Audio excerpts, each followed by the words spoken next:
Welcome to Barnaby's podcast, Eye of the Beholder. Barnaby's is one of the leading search engines for art, design, antiques and collectibles from over 3,000 auction houses worldwide. We aim to make the art and auction market more transparent and accessible to everyone, from beginners to collectors and professionals.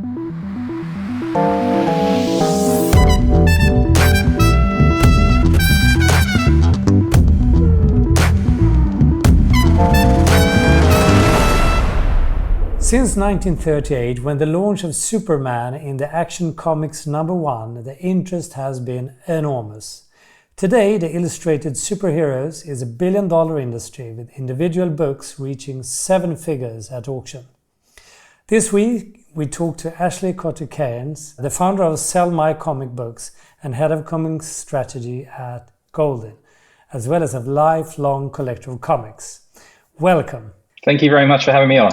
So when and why did you start collecting yourself? The backstory of my history in comic books is kind of interesting. My mother had twins when I was 5 years old, and I was a precocious reader. Like if you left me in a room, I would automatically seek out anything with printing on it and just read it, which meant that my grandparents had to be kind of careful about not leaving anything too adult around, because I would read anything, literally anything, a recipe book, TV guide, literally anything. And one day my mum was struggling along the street with the twins in the stroller, and I walked past an antique store and I look over into this vintage like Silver Cross stroller, which is like the one that Mary Poppins used in the movie, and it's overflowing with vintage comic books. So I said, "Can I get some of those?" And they were a penny each, and my mum just said, "Yeah, sure." Gave me some money. I bought them and I literally read them until they fell apart. I read everything. I read the ads, the letters, pages, like everything. I got very excited about the idea of ordering X-ray specs from the States, even though the ads were like 20 years out of date. So there was no way I could actually do that. And the contests in them had already, like the expiry date of the contest already passed, but I diligently filled out everything. You know, I was very studious and into reading. And then around that time, I started living with my grandparents in the week to go to school in a different region. And Batman started being replayed on TV, the Adam West and Burt Ward TV show. So my friend and I used to rush home after school and get on a snack and sit in front of Batman and watch Catwoman and the Joker and the Penguin and the Riddler, the Mad Hatter, and all those great characters like in big fights. And it was just perfect for our age group. And it was just there. It was just stuck in my soul at that point. I was going to be a comic book nerd for the rest of my life.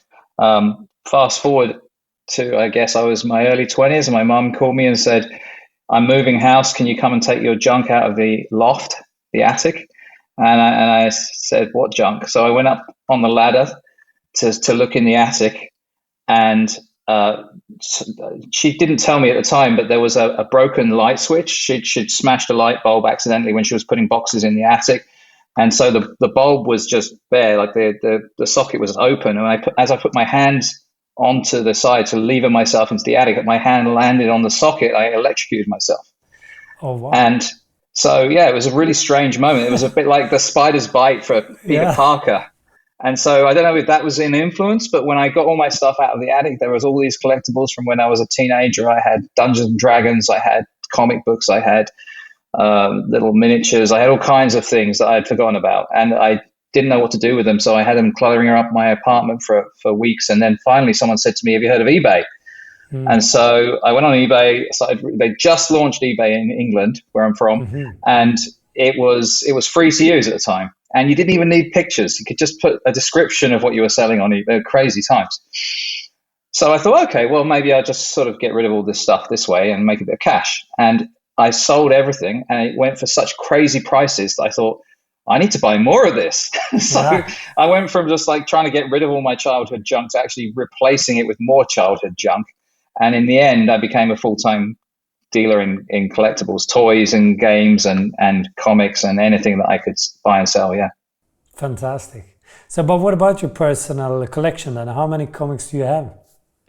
I have somewhere in the region of 3,000, but I only have pretty much comic books that nobody else really wants, although that is changing. So I'll give you an idea. So there are two things I really collect One is British price variants of the Silver Age Marvels, which were printed at the same time as the US ones, but they had a totally different cover.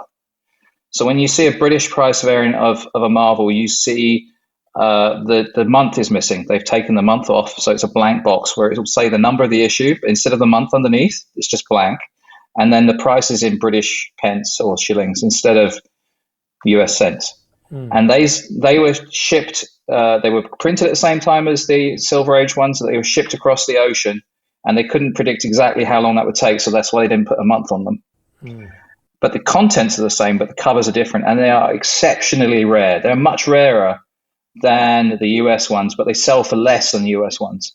So I'm figuring at some point someone's going to say, well, they're less than 1% of the CGC census, but they sell for 20 to 30% less than the US editions. Something's not right with that picture. And over time, those things have started the gap is closing now. For example, there are something like 60 copies of Amazing Fantasy 15 in the CGC census with a UK price, and more like 4,000 US price ones. So the gap is huge, but the prices don't reflect it. And then the other thing I collect is real junk, which is, no offense to anyone watching this, but foreign editions of comic books. So, for example, this is, I think it's a Turkish Amazing Spider-Man. This is the second appearance of the Punisher in a completely foreign language. And some of them actually have totally different artwork. So this one here it's billed as a Batman comic, but it clearly isn't. It's a Green Lantern, but it's got a completely new cover that you wouldn't have seen in the US. And yeah, there's a lot of bizarre stuff like this. But were they allowed to do it? I mean, they could, yeah. Yeah, there's a company in Australia called Newton that were illegally producing reprints of Marvels. Those are collected by Australian collectors, but those weren't legitimate. But then there are all around the world, Marvel will license their stuff to local publishers to do like local language versions. So now it's becoming quite popular to collect foreign comics that have the same cover as the US ones that everyone knows and loves. So you can have like say an Avengers 4, and then you have the foreign editions of Avengers 4 and all the different languages alongside them, and it's kind of a cool collection. I've got one here actually. Where are we? This is the British reprint of Avengers 4. It's a comic called Mystic, and yeah, there's only one of these in the CGC census. This is CBCS. I picked this up at San Diego, but very rare, but fun to have, and not worth a ton of money either. But it's just something different. It's kind of like if you're not a millionaire and you can't just wave a big check every time you see something you want, then a fun way to collect is to collect something that doesn't come along very often. So there's a thrill of the chase, but when it does come along, you can afford it. So it's a good start for collectors. It's something different. I wouldn't say it's for everyone. You can't even read them. They're mostly in foreign languages. So. But it's kind of funny to see. Yeah, but otherwise, the main market is US for those kind of collectibles, isn't it? Yeah, US editions, of course. Yeah, the original Silver Age, Golden Age, Bronze Age, Copper Age, all those US comics are worth more because there's more demand for them, simply put. Mm-hmm. But you started the website Sell My Comic Books once upon a time, now acquired by Goldin. When and what inspired you to the website? I was at the time a contractor. I was working for a company building websites for clients. And I taught myself how to do this since 2005, building websites on all kinds of topics. Some of them did well, some of them didn't do so well, but the plan was I'll create a portfolio of websites that are going to generate passive income, and eventually I'll get to $10,000 a month. I don't know why I set myself the target of $10,000 a month. It was just whatever. It was a goal that seemed like potentially achievable. Like some people say, oh, you should dream really, really big, and if you shoot for the stars and you hit the moon, Mm-hmm. Yeah. But if you set yourself something so unrealistic, like $1 million a month, who's gonna be motivated, right? So my original goal was $1,000 a month, then $5,000 a month, then $10,000 a month. I guess if you asked me in 2012 when I started selling my comic books, I would have probably said, well, when I get to 10, maybe I'll aim for 25. I would have kept moving the goalposts. That's the problem with money goals. Money goals aren't very good because you don't really feel any sense of achievement when you reach 10,000 a month or 20,000 a month or 50,000 a month. What does that actually mean? It doesn't mean anything. It's not really anything. They're just numbers. And when you get to a certain point, and I know I'm parroting out this sort of like philosophy that everyone parrots out. When you get to a certain point, more money doesn't make you happier. It just makes things a little easier. So like when I stopped having to worry about paying the bills, I didn't lose so much sleep. That was pretty much like my happiness factor versus money. But in 2012, sell my comic books was just another idea. I just thought, okay, well, I haven't talked about comic books yet, and I'm really into them, and I just want to build a website and create some passive income. So that was the original goal. And then Marvel launched the Avengers, and that whole like Disney Marvel Cinematic Universe thing took off, and comic books became red hot just as I'd started out. And every year, Google updated the algorithm, and my website kept getting more traffic. And I realized this business deserves my full attention. So that's what I did. You realized you were in the middle of the perfect storm at the time. So, but why do you think is such a big interest in comics nowadays? I believe there are multiple factors. So we have more people, for starters, more people with more free time than any time in history. Like 100 years ago, the people who were not like the wealthy class were probably expected to work 10 to 15 hours a day just to make ends meet. Life was a lot harder back then. There was less leisure, more like hard work. Like everyone had no choice. Like if you didn't want to starve, you were going to work. And now there's more people who have more inherited wealth, more flexible lifestyles thanks to the internet.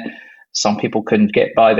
You could move to a cheap town somewhere and earn much less than you would have had to 10, 20, 30 years ago to make a living, because you just need a laptop and an internet connection. And so you can live a more flexible life. At the same time, I believe people have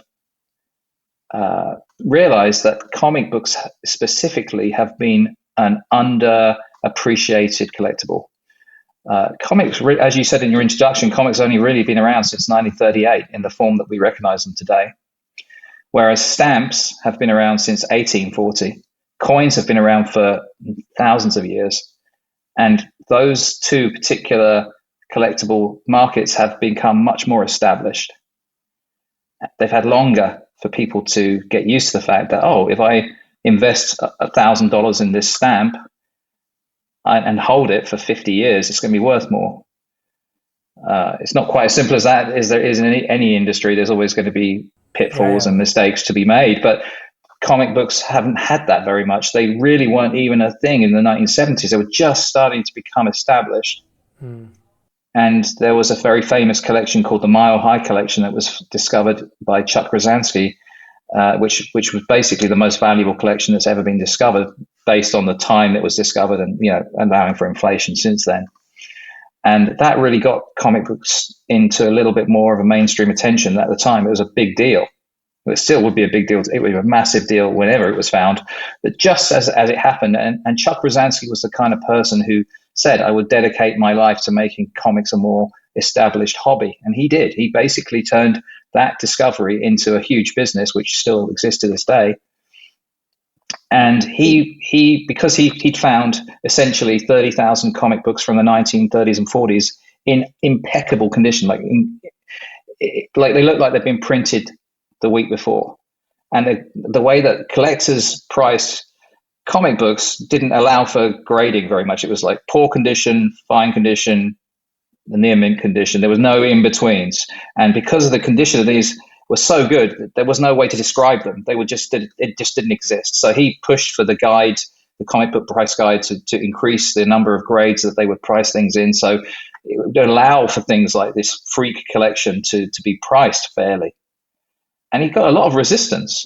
He was asking like 3 or 4 or 5 times the printed price and the price guide. And this was the days before there was an internet. You couldn't look up a price on your computer. We didn't have a computer. You literally went by this guidebook, and whatever the price said in the guidebook, people would say, well, I'm not paying more than that.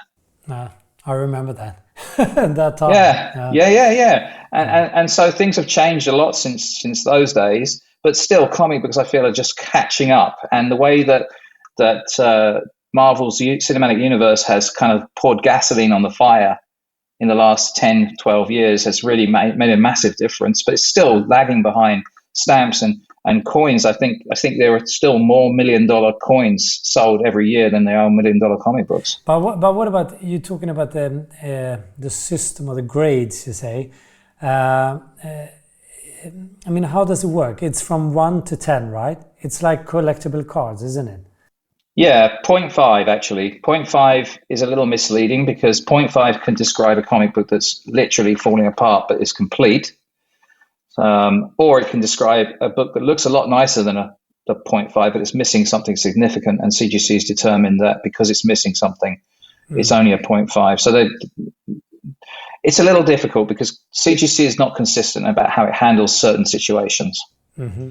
But yeah, so 0.5 is the lowest grade and 10 is the highest grade, but 10 is so rare in comic book collecting that it might as well not exist. And in fact, I think CGC has made a mistake with that. And I think CGC has made a mistake because 9.8 is the highest realistic grade that you could expect a comic book to get when you send it to CGC. It's so rare to get a 9.9 or a 10 that those grades are like, it feels random. It doesn't feel like they're actually grading the book in front of them and saying, well, this looks like a 9.8, but maybe it's nicer than a 9. And how do we determine? They just don't have the time. So it's a little unfair. I think the 9.9 and the 10 thing is a little unfair. You see a lot more 10s on sports cards than you do on comic books. Well, fair enough. A sports card is one piece of card that has two sides. Yeah. A comic book has 36 pages, including the cover, and any one of them can have a fault, which will make it not a 10 or a 9.9. But still, I feel like they're so rare that it's too rare. And I think that if CGC were being fair, they would take all the 9.8s and closely examine them to see if they're actually worth a 9.9 or a 10. But that's impractical. But they have quite a lot of power on the market, I guess, then. Yeah. But so what makes a comic valuable then? I mean, I guess it's the grading, but not just the grading, right? Yeah. So everyone, when they talk about value in, let's say, the stock market, you talk about supply and demand, right? So if more people want to own Apple shares than there are Apple shares to buy, the price goes up. It's a little more complicated in comic books because demand is more important than supply. There are exceptionally rare comics. There are comics that maybe are less than 5 examples known to exist. But if it's a comic book of a character no one cares about, it's some kind of like funny animal character from the 1940s that's very obscure and no one collects it, then there's no demand to drive the price up. However, something like New Mutants 98, which is the first appearance of Deadpool, there are tens of thousands of those in the CGC census, but there's so much demand for that book that it keeps prices higher than you would expect. So for me, I think demand is more important than supply. But if you have a combination of those two things, like high demand and low supply, then clearly things like Action Comics #1 or Detective Comics 27, Superman 1, Batman 1, those are always going to find buyers because there's a lot of demand, but there's very little supply. So when they come on the market, they get huge prices. But many of the most valuable pieces are from the mid-20th century, and even before that, as I mentioned with Superman. But do comics have to be old to be valuable? Typically, but yeah, so that's an interesting question. Comics need to have something significant about them to be valuable. And usually something significant is the first appearance of a character is usually the #1 reason why something's worth money. So Batman number 57 and Batman number 59 aren't worth as much as Batman number 58. Sorry, I'm talking about the wrong series. Detective Comics 57 and Detective Comics 59 are still valuable books because they're old, but Detective Comics 58 is the first appearance of the Penguin, even though he's not on the cover. And so the Detective 58 is worth way more than the issue before or after, just randomly because that character first appeared in that issue. If he'd appeared in number 57, that would be the valuable one, or number 59, that would be the valuable one. It's all about getting hold of the books that have those significant characters. So as I mentioned earlier, New Mutants 98, the first appearance of Deadpool, is worth like exponentially more than number 99 or number 97. And Amazing Spider-Man 300 is the Todd McFarlane's famous cover with Spider-Man spinning a web with 300s around him, and it's the first full appearance of Venom, and Venom's become a big deal. And Todd McFarlane has become a big deal. So those two things combined make that a valuable issue. But no, I understand, and I think it's a little bit, of course, the same in the auction business in general, but still a bit different, I would say. But do you think comics of today, or even a few decades old, will have the same attraction in the future? Again, it depends. I think hindsight is 2020.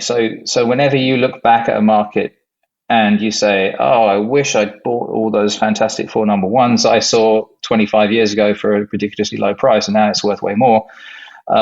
There's a few issues that come to mind. That Walking Dead has become a cultural phenomenon.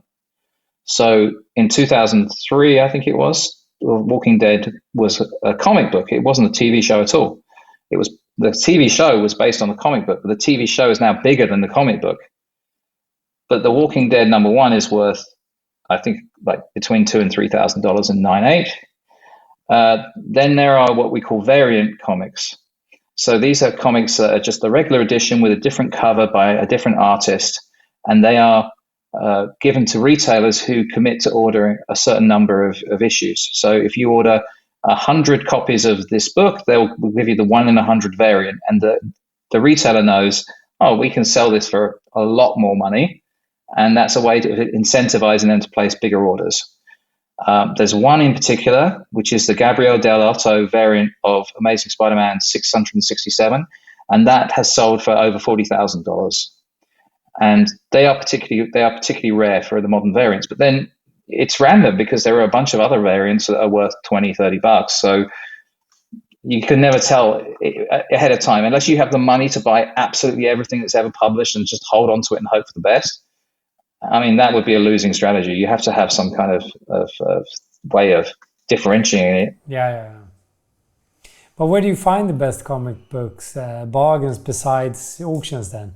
I think it's becoming apparent that there are certain parts of the market that are undervalued. And there's usually a reason for that. So Marvel, some people are saying that the Marvel Cinematic Universe bubble is kind of bursting because they've released so many movies in the last decade or so. It used to have a big effect on the price of comic books, and it started to wane. That impact is a quicker spike, like a hockey stick price, and then it goes straight back down as people speculate on the characters that are appearing in the different movies.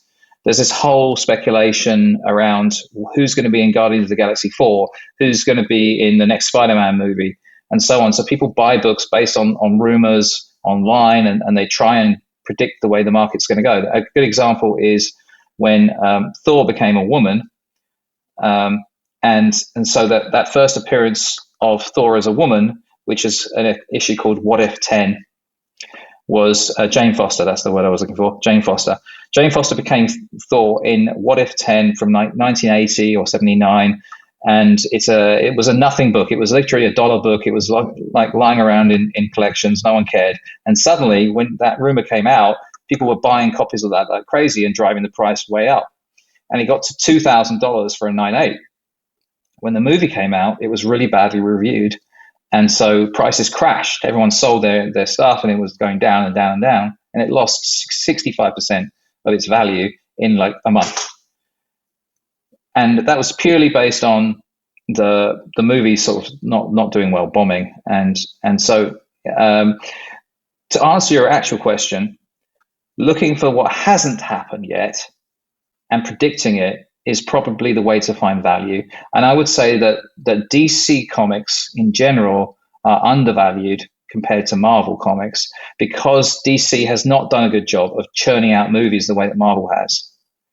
If somebody with real ambition bought DC Comics, launched a streaming service like Disney did, streamed a bunch of series, created a bunch of new movies, not just Batman. Come on, I love Batman. He's my favorite character, but I'm almost tired of Batman. That's the only thing because they know he'll make money.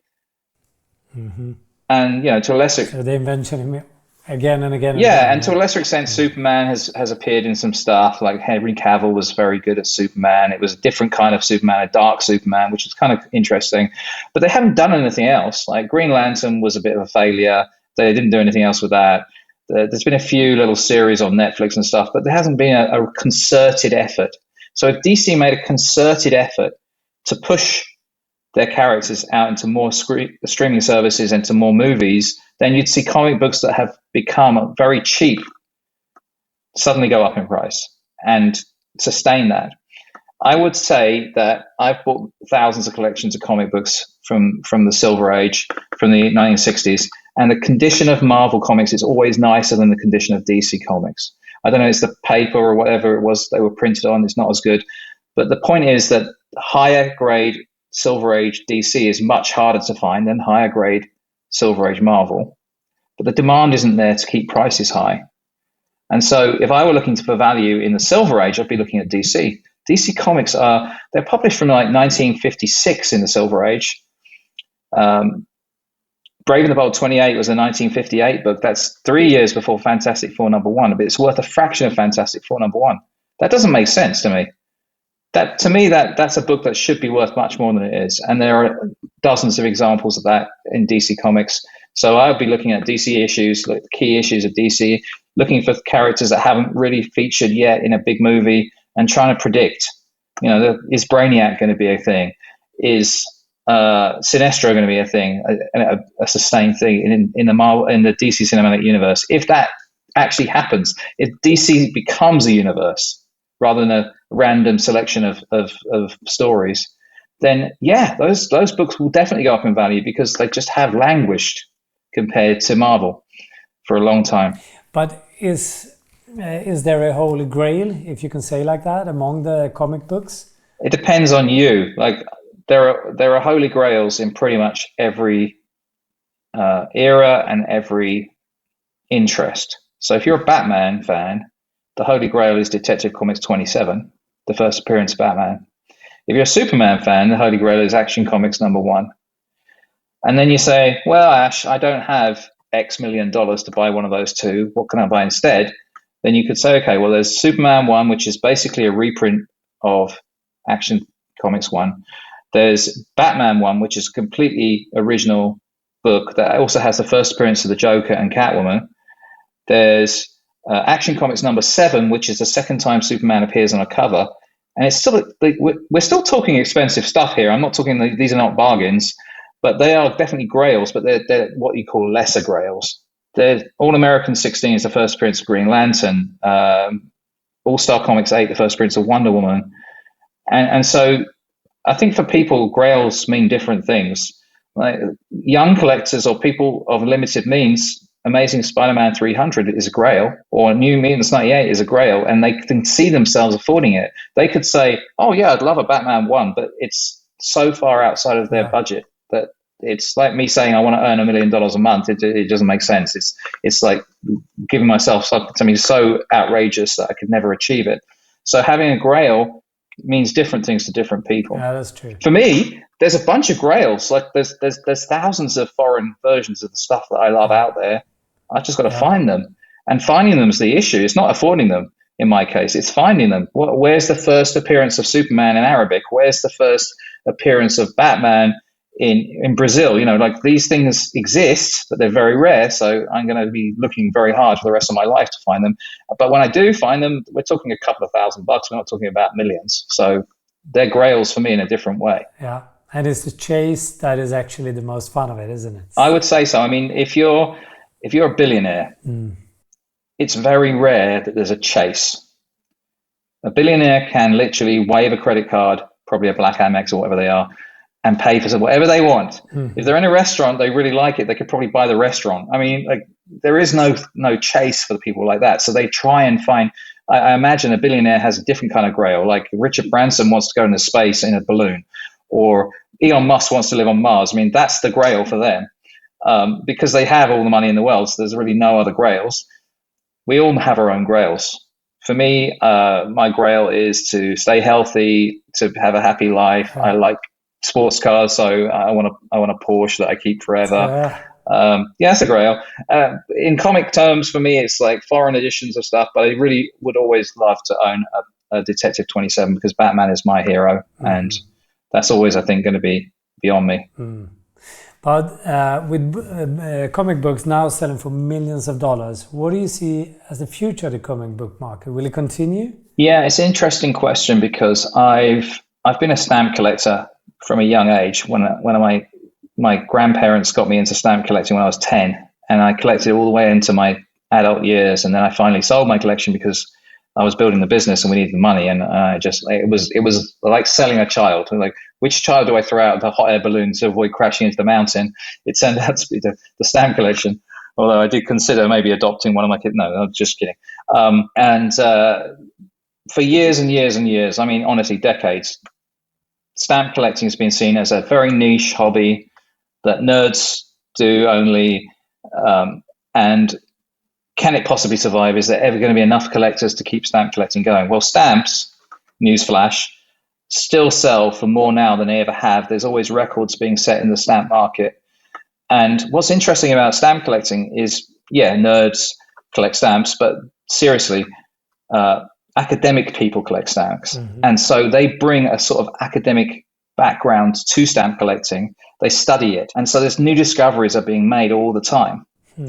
Comic books attracted a different kind of audience. They were pitched at, your average Joe who's on his way home from his blue collar job, stops off to buy a beer, and I'll buy a copy of Superman off the newsstand and take it home and read it. And then throw it away, typically. It was a different market. It doesn't attract as much of an academic background. So the study of comic books hasn't happened as much as it has in other markets. But there's more and more people studying comic books, the history, the publishing, and errors are becoming apparent. Like the way that stamps sometimes have the center printed upside down. There's a very famous US stamp which has a biplane printed upside down in the middle, and that's worth a lot of money. And so errors are starting to become known in comic books. There's Fantastic Four 110 that's printed with the wrong color on the cover, the wrong balance of colors on the cover. So all the characters on the front are green instead of pink. And that's starting to become valuable because people are realizing, hey, this is actually something different and interesting, and it wasn't supposed to be this way. And more people are studying comics and finding more of this kind of thing going on. And so that's a growth area of the hobby. And I just feel like maybe we won't see that huge rush into comic book collecting the way that we did in the last 10 years because of the movies and the pandemic. But maybe that's a good thing, because most markets that have that kind of sugar rush have a sugar crash. And that's exactly what's happened with comic book prices. And the people that were just in it for the money, are speculating, throwing money at it, hoping to make a quick buck, have left. And the true collectors are left. And I think there will always be more. Yeah. There will always be more true collectors. It becomes a more healthy and mature market for us that has been around. But you mentioned Netflix before. You work for Goldin, and I don't know if it's Netflix or HBO or someone, but that has a TV serial about Goldin. How you travel all around and try to find this kind of fantastic collections. Are you in the TV series? I wasn't in season one. They actually acquired us just after they finished setting up the season one, which is a shame. But I did pitch myself for season two, so I'm hoping. Oh yeah. I'm hoping to be in season two. Yeah, but I'll find out in the next few weeks if I am. But I think it's really critical for Goldin that, not for me. I mean, who cares if it's me or somebody else? But it's critical for Goldin to establish themselves in the comic book market by having comics in the season. There wasn't any comic books at all in the season one. And they dedicated a good 20 minutes to Beanie Babies, of all things, which we don't even really sell. So we had a whole bunch of people thinking they had a gold mine with their Beanie Babies after the season came out, and we had to kind of disappoint a lot of people who were saying, yeah, sorry, most Beanie Babies aren't actually worth anything, and thanks for getting in touch. But I think it's really critical that comic books feature in season two. So that's how I've pitched it. And I'm hoping for the best, yeah. So that might be where we see you next time, Ashley, because now time is running out. But a huge thank you for being on the podcast. And good luck with both the casting for the TV show and your collecting. Thank you so much for having me on. And anytime you want to have me back, I'll be very happy to be here. Thank you. To keep up with the latest trends and receive weekly updates on the art and auction world, Subscribe to our newsletter on barnabys.com or read Barnabys magazine online.